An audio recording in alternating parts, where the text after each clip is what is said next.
வணக்கம்.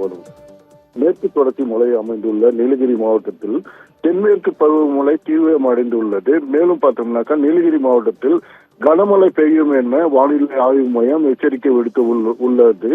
இந்நிலையில பார்த்தோம்னாக்கா கூடலூர், பந்தலூர், உதகை, அவலாஞ்சி உள்ளிட்ட பல்வேறு பகுதியில் தொடர்ந்து காற்றுடன் கூடிய கனமழை பெய்து வருகிறது. இந்நிலையில இன்று காலை உதகை கூடலூர் தேசிய நெடுஞ்சாலையில் அமைந்துள்ள ஊசி மலை பகுதியில் காற்றுடன் கூடிய கனமழை பெய்து வந்தது. அப்பொழுது பார்த்தோம்னாக்க ஒரு ராட்சச மரம் சாலையில் விழுந்தது. இந்த மரம் விழுந்ததனால் பார்த்தோம்னாக்க கிட்டத்தட்ட 1 மணி நேரத்துக்கு மேலாக போக்குவரத்து பாதிப்பு ஏற்பட்டது.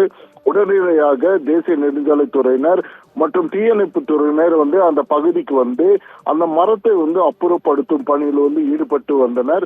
உடனடியாக அந்த மரத்தை அப்புறப்படுத்திய பிறகு கிட்டத்தட்ட 1 மணி நேரத்துக்கு மேலாக போக்குவரத்து பாதிப்பு ஏற்பட்டது.